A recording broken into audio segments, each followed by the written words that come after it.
Bom dia, irmãos, a graça e a paz do Senhor Jesus. Eu espero que estejamos todos bem, né? Aqui está tudo bem, graças a Deus. O Senhor, como sempre, nos dando conforto, nos sustentando. Agradecemos os irmãos pelas orações e tenho a certeza que oramos pelos irmãos também todos os dias, né? Hoje nós vamos para a nossa escola bíblica dominical à distância, né? Bom seria se estivéssemos todos juntos, um olhando para o olhinho do outro, tendo aquele calor, aquele aconchego, né? De poder congregarmos. Infelizmente, não é possível, mas nós não podemos deixar de congregar-nos no coração. Eu tenho certeza que o Espírito Santo de Deus vai estar falando com cada um de nós. Vamos orar? Por esta aula, nós vamos estar tendo um aulão sobre o livro de Filipenses. Presta atenção e vamos orar primeiro. Te louvamos, Senhor, porque o Senhor é bom, o Senhor é misericordioso, o Senhor é lindo. Perdoa os nossos pecados, Senhor. Dá-nos o entendimento da Tua palavra. E agora, Senhor, quando nós vamos aprender mais sobre o Senhor, mais sobre a Tua palavra no livro de Filipenses, te pedimos, Senhor, dá-nos entendimento. E fala conosco individualmente, Pai. Que não fique apenas um conhecimento no intelecto, mas que venha, Senhor, realmente uma revelação ao nosso coração. Em nome de Jesus. Amém. Amém? Então nós vamos primeiro nos localizar aonde fica Filipenses, a cidade de Filipos, que a carta de Filipenses é endereçada à cidade de Filipos. Na primeira viagem missionária de Paulo, ver se eu consigo mostrar para os irmãos aí, ele não saiu da Ásia, né? Essa foi a sua primeira viagem missionária.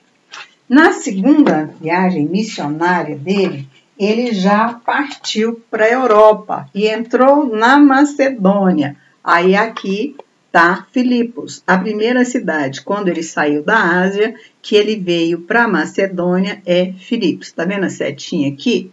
Pois então.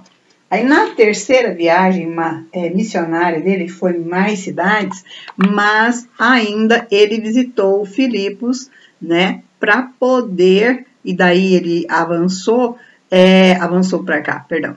Ele avançou para outras cidades, mas novamente ele visitou Filipos, confirmando as igrejas que ali tinham ficado plantadas.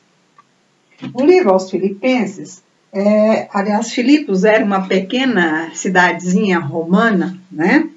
E é colônia da província da Macedônia, ao nordeste da Grécia. Ela era situada a mais ou menos 15 quilômetros do litoral do Mar Egeu, né? É onde se atravessava da Ásia para a Europa. E era uma cidade de localização estratégica, porque por ela passava a via Egnácia. Lembra que os romanos construíram estradas durante todo, né, em todo o seu território. E havia a estrada Egnácia que passava por Filipos. Então, elas passavam no sentido leste-oeste e ela, no caso, ficava numa localização estratégica por causa dessa estrada romana, né? Ela foi a primeira cidade da Grécia a ouvir as boas novas de Cristo, anunciada por Paulo na segunda viagem missionária, como nós já dissemos, né? Alguns dizem que mais ou menos 6 anos mais tarde, na sua viagem missionária, na sua segunda viagem missionária, perdão, na sua terceira viagem missionária, Paulo tenha visitado novamente Filipos. E há quem diga que ele jamais voltou a visitá-lo.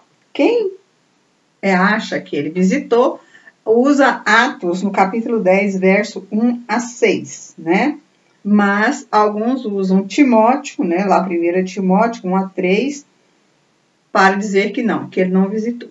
Esta carta foi escrita mais ou menos entre 50 e 60 depois de Cristo. Alguns dizem que ele estava já preso em Roma, né? E que depois ele foi solto. Outros dizem que não, já foi a última prisão dele. Então, não importa. O importante é que ele escreveu uma carta que chegou até nós e que é muito importante para a nossa edificação, para a nossa fé, né? Enquanto ele estava preso, ele recebeu da igreja de Filipos uma oferta para as suas necessidades. Lembrando que os prisioneiros, prisões de Roma, essas de hoje são consideradas, tipo assim, 3 estrelas em relação àquelas, né? Hoje tem nutricionista, temperatura ideal, cardápio feito, né? Mesmo com todas as condições execráveis que tem as prisões de hoje, mas naquela época era um pouco pior. Então, era uma sopa feita de alguma coisa, não existia batata, lá não se conhecia batata, e então era uma água feita de legumes, uma sopa feita de legumes, normalmente de folhas, com pão velho, era a comida. Então, quando esse prisioneiro, vamos dizer assim, caía nas graças dos soldados, eles permitiam que pessoas levassem comida, roupa, né, produtos de higiene pessoal para esse prisioneiro. E no caso, a igreja de Filipos mandou, através de Epafrodito, essas coisas para Paulo, numa oferta. No caso, ele não diz se é em dinheiro ou não. Se é em dinheiro, como havia ali onde ele estava alguns irmãos, provavelmente esses irmãos estavam dando assistência a ele através desta oferta. Certo? Então, agora nós vamos ler, primeiro, vamos começar na nossa liçãozinha, lá na revistinha, pega a sua revistinha e vamos começar lá na lição 10, né? Vamos começar em Filipenses capítulo 1, vamos logo para o versículo 12, né? Paulo, apesar do sofrimento que ele estava, ele não prestava atenção naquele momento, mas ele estava prestando atenção no foco aonde ele queria alcançar, tinha um alvo, né?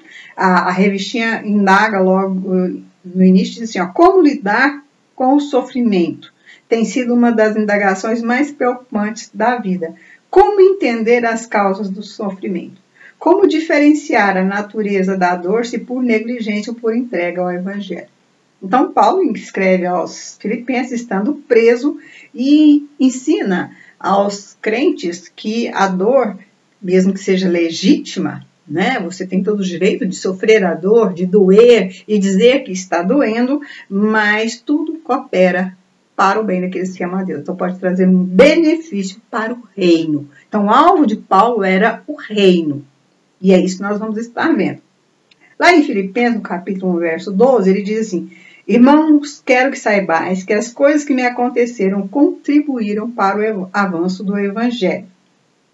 Então, o sofrimento não desviava Paulo do foco principal, que era, o foco principal da sua vida era o cumprimento da sua missão de pregar, evangelizar, proclamando o Evangelho. Esse era o foco dele. Ele não permitia que nada, absolutamente nada, o impedisse de sair desse foco. Então, não importava o sofrimento, não importava os obstáculos, não importava os impedimentos, as oposições, ele permanecia forte, firme neste propósito. Alguns líderes romanos pensaram até que a prisão de Paulo iria refrear o avanço do cristianismo. Mas alguns fizeram foi tomar mais fôlego, mais força e pregar. Outros pregavam, tipo assim, julgando que assim acrescentaria sofrimento a ele, ao dizer, porque Paulo me aliciou, e essas bobagens aí. Mas o importante é que Paulo, mesmo na prisão, ele testemunhava, porque esse era o seu compromisso com Cristo. Então, a toda a guarda pretoriana, ele pregou, provavelmente aos seus companheiros de prisão também. Então, nada calava Paulo, nada, ninguém impedia Paulo de cumprir o propósito dele, que era pregar o Evangelho. Ele era um missionário, mesmo que preso, ele era um missionário. No verso 20 do capítulo 1, ele diz, segundo a minha intensa expectativa e esperança de que em nada serei decepcionado, pelo contrário, com toda ousadia, tanto agora como sempre, Cristo será engrandecido no meu corpo, seja pela vida, seja pela morte. Muitas vezes, aliás, nos dias de hoje, tem-se medo do sofrimento. tem-se medo da dor, tem medo da morte. Deus me livre. Aliás, agora principalmente, né? Vai morrer. Tem pessoas literalmente entrando debaixo da cama de medo de ser contaminado e morrer. E Paulo não tinha esse medo. Quando nós estudamos a história de Paulo, nós vemos que ele se expôs a doenças, a salteadores, a feras. Por quê? Ele tinha um alvo. E o alvo dele nada o impediria. Então a vitória dele não era uma vitória pessoal. Era uma vitória do reino. Então ele transcendia aquele sofrimento para avançar, para que o reino avançasse, para que Jesus fosse pregado, para que Jesus fosse conhecido pelo maior número possível de pessoas. Então ele tinha essa convicção, esse compromisso com a verdade. No versos 20 do capítulo 1 até e o 11 do capítulo 2, ele diz assim, ó, segundo a minha intensa expectativa e esperança de que em nada serei decepcionado, pelo contrário, com toda a ousadia, tanto agora como sempre, Cristo será engrandecido no meu corpo, seja pela vida ou seja pela morte. E toda língua que confesse Cristo é o Senhor, para a glória de Deus Pai. Então, esse era o alvo dele. Essa era a vitória dele. Então, a vida do crente, eu já estou lá na página 48 da revistinha, no final do primeiro parágrafo, diz assim, a vida do crente precisa exaltar o nome que está acima de todo nome, Jesus Cristo. Isto faz-nos viver a vitória apesar do sofrimento. Quando não se almeja a vitória pessoal, o sucesso pessoal, aliás, diga-se de passagem, o evangelho da redenção não é o evangelho do sucesso. Tem diferença. O evangelho da redenção, então, é como um soldado que está nas trincheiras, está sofrendo, passando fome, frio, às vezes adoecendo, mas ele tem aquela convicção que ainda que ele morra, o exército dele vai vencer. Então, ele tem um alvo. O alvo dele não é ser herói. O alvo dele é vencer. O seu país vencer. O seu exército vencer. Então, não era algo individual, pessoal. Era algo para que todo o reino realmente fosse engrandecido. É uma coisa para se pensar. Não podemos entrar nos detalhes, questão de tempo, né? Coisa chata essa, mas infelizmente é assim que acontece. No verso 17 e 18 do capítulo 2, ele diz assim, contudo, ainda que eu seja derramado como libação sobre o sacrifício e o serviço da vossa fé, alegro-me e me congratulo com todos vós, e também pela mesma razão, alegrai-vos e congratulai-vos comigo. Este é um dos paradoxos do cristianismo. Não incoerência, tem diferença. Então, em paradoxo, é duas coisas que caminham juntas e nunca se cruzam. Né? Em incoerência, se faz uma coisa e faz outra, que é bem diferente. Então, esse paradoxo, que não é uma contradição, alegria quando se chora, alegria quando há dor, alegria quando os ventos são contrários, alegria quando houver ameaça de morte por fidelidade a Jesus. Se hoje você fosse preso por amor a Jesus, você resistiria bem, ficaria preso, mesmo com todas as angústias. Mas às vezes nós não percebemos que nós estamos presos. Presos pelo medo, presos pela insegurança, presos pela pressão, pelo sistema mundo que te incentiva a querer mais, a buscar mais, a ter um poder aquisitivo, um poder maior de compra. Essa é a pior prisão. Porque quando o corpo está preso, a alma e o coração estão livres. Mas a pior prisão é quando a alma e o coração estão presos. Então, todos nós precisamos da libertação de Jesus, dessas prisões que, como algemas, algemam o nosso coração, a nossa alma e o nosso pensamento. Agora a gente vê sobre isso, né? Então, quando temos com quem falar nossas dores e compartilhar, perdão, deixa eu só voltar aqui um pouquinho. No verso 25 do capítulo 2, ele diz assim, ó, contudo achei necessário enviar-vos Epafrodito, meu irmão e cooperador, companheiro de lutas, a quem enviaste para me socorrer nas minhas necessidades. Ninguém caminha sozinho. Não adianta nós querermos segurar a onda sozinhos, sofrer as nossas dores sozinhos. É muito bom quando a gente tem alguém que a gente possa ligar ou que a gente possa sentar e dizer, irmão, tá doendo muito. Ora comigo. Eu quero compartilhar com você o que eu estou passando. E Paulo se sentiu muito bem quando Epafrodito vem com a igreja, compartilha com ele do sofrimento dele. E esse Epafrodito que vem como representante da igreja, o dá apoio. Não aquele apoio financeiro, mas o apoio da alma, o apoio ao coração, o apoio ao dizer assim, você não está sozinho, eu estou aqui com você. A igreja toda está orando por você. Todos nós estamos orando e nós estamos pregando e nós estamos trabalhando. Nós não estamos parados, nós não estamos com medo. Então, isso sente, pô, peraí, a minha dor não é vã. Provavelmente, lógico que a gente está, né, no terreno das hipóteses. Mas é sempre bom a gente saber. E poder contar com alguém. Não com lamúrias, lamentações, lambendo as feridas. Ai, coitadinho de mim, Deus me abandonou, Deus não se importa. Espera aí.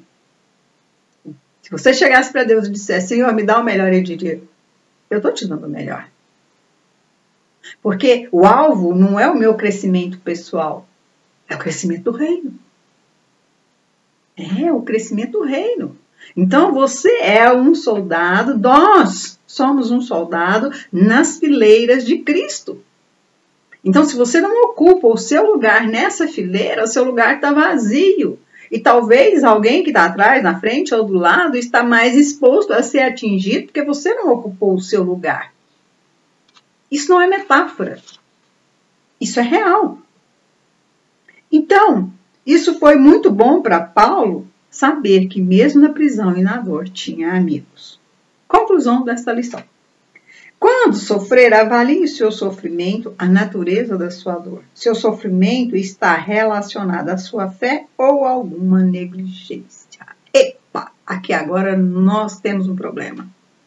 Mas negligência, eu vou no culto, eu entrego os meus dízimos, eu vou na quarta-feira na reunião de oração.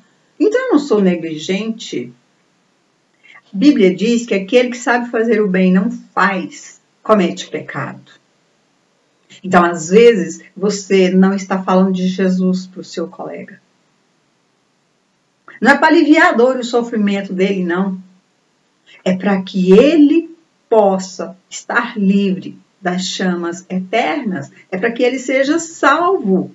Nós temos a mania de usar o evangelho apenas como consolo para o coitadinho que está sofrendo e não temos o compadecimento daquele que está indo para o inferno. Quantas pessoas você conhece que a Covid levou e que estava perto de você e você nunca falou de Jesus para ela? Isso te incomoda? Se não te incomoda, deixa eu te contar um segredo. Vai para a beira da tua cama, pede perdão ao Senhor e diga, Senhor, manda vidas para eu falar de Jesus para elas. Tá. Então vamos para a próxima lição da revistinha A11. Então aqui diz o alvo a ser alcançado.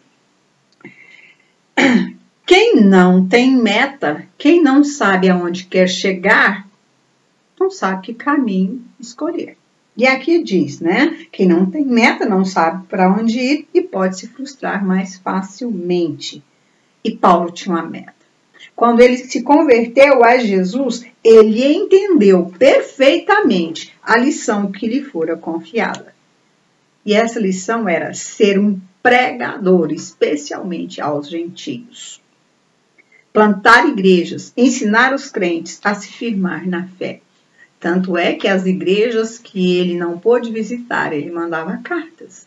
Ele deixava ali cooperadores, diáconos, bispos, tomando conta do rebanho, para que o rebanho não ficasse avulso.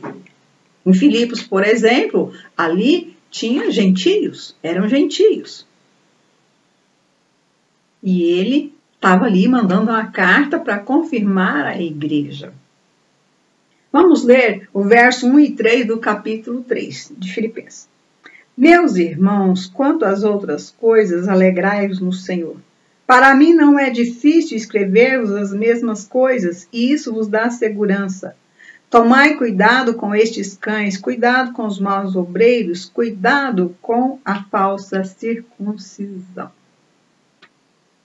Nós estamos numa época em que, por exemplo, você não precisa parar e fazer como eu, pegar um monte de bíblias e dicionários e um monte de coisas, né, para poder fazer estudo. Basta ir lá no Google, estudo sobre Filipenses, vai sair trocentos. Muitos pecadores. Que você nunca ouviu falar, você não sabe como ele vive, de onde ele vem, nem para onde ele vai. O fato é, tem pregadores. Certo dia eu ouvi alguém dizer, nossa, eu ouvi uma pregação, uma trimbão, uma maravilhosa. Eu falei, é mesmo? E sobre o que foi a pregação? Ai, rapaz, eu não lembro, mas a pregação foi boa. Se não edificou, não foi boa. Se não falou ao meu coração e ficou ali gravado, incomodando, não foi boa. Não foi o Espírito Santo de Deus quem estava usando aquela pessoa. E muitas pessoas, hoje em dia, estão ouvindo esses pregadores. Estão aprendendo errado.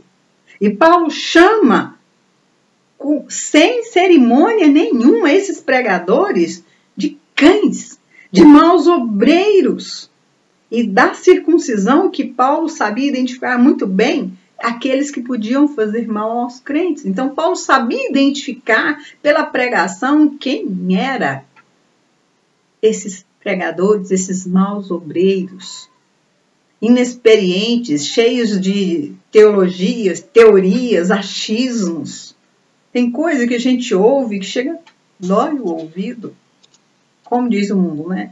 É melhor ouvir certas coisas do que ser surdo.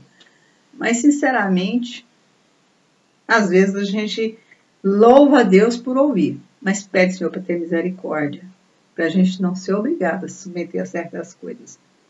Então, líderes fingidos que pareciam querer o bem do rebanho, né, mas os seus ensinos denunciavam que eram maus obreiros.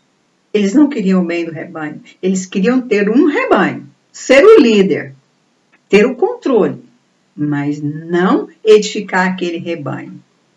Não realmente apacentar, estar falando aquele rebanho de forma que aquelas pessoas crescessem na graça e no conhecimento de Jesus Cristo e pudessem sair e enfrentar sofrimentos, enfrentar dificuldades e não voltar atrás na sua fé.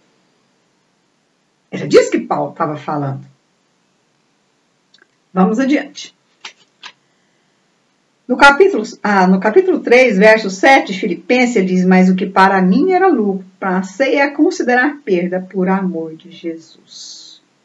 Aqui tem um pontinho, uma palavrinha que está esquecida no nosso meio, que chama-se renunciar. Paulo tinha tudo, tinha poder, bom salário, autoridade, ele era o cara. Ele era o cara e ele abriu mão de tudo, todos esses valores que eram tão importantes para a época. Renunciou por amor a Jesus. Ele perdeu para ganhar. Ele não foi lá orar e pedir a Deus para converter o coração dele, não. Ele amava aquela situação. Ele gostava de ter aquela autoridade, aquele poder de chegar e o povo tremer. Mas ele renunciou. Renunciar quer dizer abrir mão de algo que eu amo, que eu gosto, mas eu vou renunciar, porque eu tenho uma causa mais importante agora para poder cuidar. Não é uma questão de que eu goste, não. Eu entendo a necessidade de que isso não vai contribuir, não vai ajudar na causa do Evangelho. Volto a falar, Paulo está dizendo aqui claramente, não é a busca de sucesso pessoal, mas é a busca para o engrandecimento, para a ampliação, para que o reino seja expandido. Então ele abre mão do pessoal em favor do coletivo, e esse coletivo é o corpo de Cristo na Terra. Interessante, né? E por isso que lá, preso, se submetendo a humilhações, alegre. Eles podem me prender, não tem problema não. Mas a palavra não está presa. Pessoas estão ouvindo, pessoas estão pregando, igrejas estão crescendo e se fortalecendo. E aquele obreiro que eu deixei lá em tal lugar, que já fortaleceu aquela igreja, já mandou obreiros para outro lugar e já tem outra igreja funcionando. Então, esse era o alvo de Paulo. E nós tivemos o privilégio de conhecer da geração passada muitos obreiros que também tinham essa paixão. Mas isso aí também é outra história. Certo? Vamos avançar. Então, vamos ver o verso 13 do capítulo 3, que diz: irmãos, não penso que eu mesmo já o tenha alcançado, mas faço o seguinte, esquecendo-me das coisas que ficaram para trás e avançando para as que estão diante. Então, Paulo não era saudosista, não ficava com saudade. Ai, aquele tempo era bom. Nossa, naquele tempo eu tinha uma roupa bonita. Nossa, quando eu trabalhava naquele lugar eu tinha um status. Nossa, como eu morava em tal lugar. Ai, quando eu era criança era tão bom. Legal, foi bom. É bom ter saudade. Saudade é um dom que Deus deu pra gente, para que a gente possa cultivar boas memórias, e são essas memórias que nos fazem bem, que nos fazem ser pessoas, acrescentar, crescer como pessoas, né? Nós vamos nos compondo enquanto ser humanos sendo construídos. Mas o saudosismo não. Saudade é bom, saudosismo não. Quem anda, dirige olhando para o retrovisor, não vai para lugar nenhum. Mas pode acontecer bater, né? E se andar de ré, o perigo ainda é maior. Então, ele jamais olhava para trás. Ele sabia que ele tinha tomado uma decisão. E o que tinha ficado para trás não fazia mais diferença, não fazia importância. Porque ele tinha renunciado, não foi tirado dele. Ele abriu mão do que ele tinha, das posições de quem ele era, para avançar em Jesus Cristo, no conhecimento, na graça, na pregação do Evangelho de Jesus Cristo. Então, quem vive no passado, com lamentações, não tem tempo para olhar para o que está à frente e perseguir o grande alvo da fé. O passado pode causar paralisia espiritual. Eu diria que mais que paralisia, simplesmente a pessoa diminui. Ele perde a forma como cristão, né? Então vira uma mela. Aí sim também é outra história. No capítulo 4 de Filipenses, no verso 6, ele diz assim, não andeis ansiosos por coisa alguma. Pelo contrário, sejam os vossos pedidos plenamente conhecidos diante de Deus por meio da oração e súplica com ações de graça. A ansiedade é a falta de fé e alimenta a incredulidade. A gente não está falando da ansiedade e enfermidade, que existe uma enfermidade de ansiedade. Nós estamos falando da ansiedade, que é aquela que, meu Deus, o que eu vou comer? Meu Deus, será que a Covid vai me pegar? Meu Deus, será que eu vou poder trabalhar? Será que quando eu voltar, terminar esse confinamento, eu ainda vou ter meu serviço? Meu Deus, será que a vida vai voltar ao normal? Então, de repente, você vai criando uma ansiedade que vira uma enfermidade mesmo, vai acabar adoecendo, né? E isso vai trazendo desequilíbrio e alimenta a imaturidade emocional e espiritual. Quanto mais você fica ansioso, preocupado com o dia de amanhã, mais ansioso, mais desequilibrado você fica. E o que Jesus disse? Deixe que o amanhã cuide de si mesmo. Basta cada dia o seu mal. Então, preocupe em viver hoje. Amanhã vai chegar. Aí você vai preocupar com o amanhã. Você não sabe o que amanhã vai te trazer, né? Todo mundo quer brincar de guru. Vamos tentar adivinhar o que vem amanhã. Eu tenho uma novidade para você. Só o Senhor sabe o que vem amanhã. tá? Então, para com essa brincadeira, vivo hoje, confio amanhã na mão do Senhor, que com certeza, seja lá o que amanhã trouxer, o Senhor está com você e vai te preparar para vivê-lo de uma forma digna do Evangelho de Jesus Cristo. Paulo diz para não vivermos ansiosos por coisa alguma. A ansiedade, na prática, é uma maneira de dizer que Deus não cuida, não toma providências, que Deus não faz. Então, está dizendo assim, Deus, eu não confio em você, por isso que eu estou preocupada. E se Deus não fizer? E se Deus não operar? E se Deus? E se Deus? E se Deus? Deixa eu te contar uma história. A palavra do Senhor diz, se não me engano, em número, diz assim, o Senhor não é homem para que minta, nem filho do homem para que se arrependa. Tendo ele dito, não o fará? Então, Deus não é como nós, ele não mente, ele não muda de ideia. O plano dele não mudou. Tá? Jesus vai voltar. O plano dele é o evangelho ser pregado a toda criatura. E se for preciso que nós passemos por enfermidade, por prisões, seja lá o que for por necessidades, com certeza, isso não é porque Deus está nos punindo, é porque faz parte do todo que é o avanço do Evangelho. Mas como o meu sofrimento vai ajudar? Isso não é problema seu, é problema de Deus, tá? Então sofra com dignidade, busca o Senhor forças e peça a Ele para te mostrar o sentido de tudo isso. Vai ser legal, você vai ter uma experiência incrível. E ele diz que os nossos pedidos devem ser colocados diante de Deus pela oração e súplica. E nesse ponto surge algo especial, com ações de graças. Então, a ação de graça faz a gente focar melhor. Então, Senhor, eu te louvo porque eu sei que o Senhor está no controle. Então, eu vou continuar aquilo a que eu me propus porque eu sei que o Senhor não falha. E isso só vai durar enquanto o Senhor quer que dure. Deus ainda é soberano, ainda está no controle das circunstâncias, ainda está no controle do tempo. Tá? Lembra disso. Ele é absoluto. No capítulo 4, verso de 8 a 9, controle seus pensamentos. Alguém disse, mas eu não posso controlar meus pensamentos. Não? Que pena. A Bíblia diz que pode. Então, se você de repente está focando muito na coisa ruim, vai lá, pega um versículo bíblico que fala sobre aquilo, prega no espelho da penteadeira, no armário do banheiro, em cima do fogão, no armário da cozinha, prega na sua testa. Mas memorize esse versículo para que você, quando começar a ficar ansioso, lembrar, peraí, o Senhor vai cuidar de mim. Peraí, tudo vai ser debaixo do controle de Deus. Deus ainda está no controle.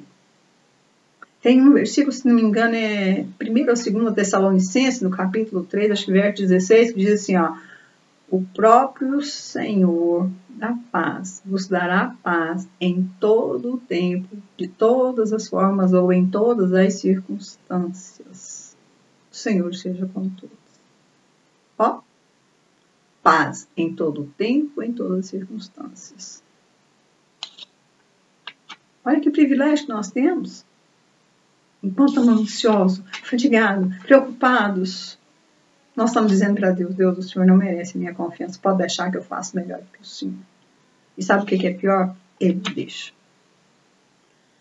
No verso 12 e 13 do capítulo 4, ele diz assim, sei passar necessidade, sei também ter muito. Tenho experiência diante de qualquer circunstância em todas as coisas, tanto na fartura como na fome. Tendo muito ou enfrentando escassez, posso todas as coisas naquele que me fortalece. Não importam as circunstâncias, temos o nosso Deus que cuida de mim.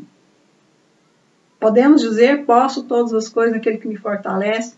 Normalmente os pregadores da prosperidade dizem, você pode ir lá e comprar um carro, uma prestação, você vai, Deus vai te dar, você pode. E Paulo não está dizendo isso aqui. Ele está dizendo o seguinte, você pode todas as coisas, você pode, não importa se está faltando, não importa se tem fartura, Até mesmo na privação, você pode resistir, ser forte, não deixar as circunstâncias fazerem a sua fé se enfraquecer, definhar a sua fé, impedir a sua experiência com Deus, te afastar de Deus. As circunstâncias não podem mudar o seu foco, se o seu foco é o Evangelho, se o seu foco é dizer para Jesus, Jesus, eu te amo e eu vou fazer o que o Senhor me chamou para fazer. Então, nada, nem ninguém pode impedir isso. Porque é o Senhor que te fortalece e você vai fazer o que Deus te chamou para fazer. Em todas as circunstâncias, Deus fortalecia Paulo. E isso não é apenas uma retórica. Vai lá estudar a história de Paulo. Vê por onde ele passou. Quantos quilômetros ele andou pelo deserto? Com desinteria. Com febre alta. Vai lá, dá uma olhadinha. Né? Então, Paulo tinha aprendido. Lembre-se, é um aprendizado. Ele aprendeu a ter alegria. Todos nós achamos que a alegria, ganhei um sapato novo, ganhei um carro, comprei um carro novo, estou muito feliz porque subiu meu salário. Não é dessa alegria que ele está dizendo. Ele está dizendo você alegrar-se, porque aquilo que está acontecendo contribui para o reino. Porque o foco de Paulo era o reino, era as pessoas conhecerem Jesus. Volto a dizer, não era o sucesso pessoal. Então a alegria dele não vinha de circunstâncias, mas vinha do relacionamento dele com Deus, ele perceber que estava avançando na causa que ele tinha escolhido. Essa era a sua alegria. E ele aprendeu a estar satisfeito, a ser fortalecido por Deus. Ele não estava a sabor das circunstâncias. E esse aprendizado tem muito mais valor do que muitas graduações. Tem pessoas que vão se preparar para pregar o Evangelho e faz 300 cursos, mas não passa pelo curso da cruz. E todos nós devemos passar pela cruz. Se não passar pela cruz, nós somos inúteis. Porque aquele que sabe fazer o bem e não faz, comete pecado. E aquele que faz a obra negligentemente, não tem valor algum para o seu Senhor. Certo? Então, assim nós encerramos o estudo sobre Filipenses.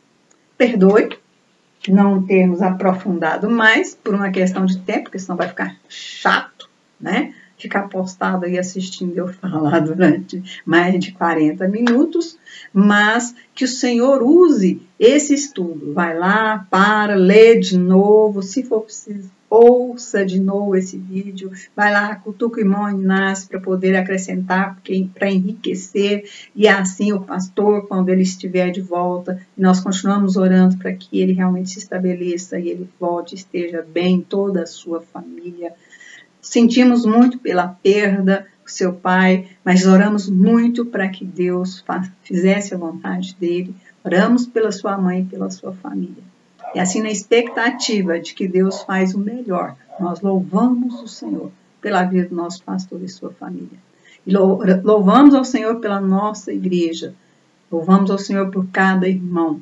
Muito obrigado pelas orações.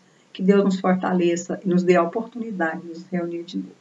Se não, lá no céu, o banquete está garantido. Vamos fazer aquela festa. Combinado? Deus abençoe, turma. Vamos orar? Senhor, louvamos o teu nome. Obrigada, Jesus, pelo privilégio de estarmos aprendendo a tua palavra. Santo Espírito de Deus, grava no nosso coração e ensina-nos a ter aquele mesmo espírito de Paulo. Não buscar apenas, ó Deus, o sucesso pessoal, a satisfação pessoal, mas renunciar a essa satisfação pessoal, a esse sucesso pessoal, em favor da satisfação do Evangelho, do sucesso da pregação do Evangelho, em favor do Evangelho da redenção. Assim nós te louvamos agradecido, pedindo ao Senhor que perdoe os nossos pecados e nos cubra com as tuas bênçãos. Em nome de Jesus, ó Deus. Amém. A graça e paz do Senhor Jesus aos irmãos, que Deus abençoe a todos nós. Amém?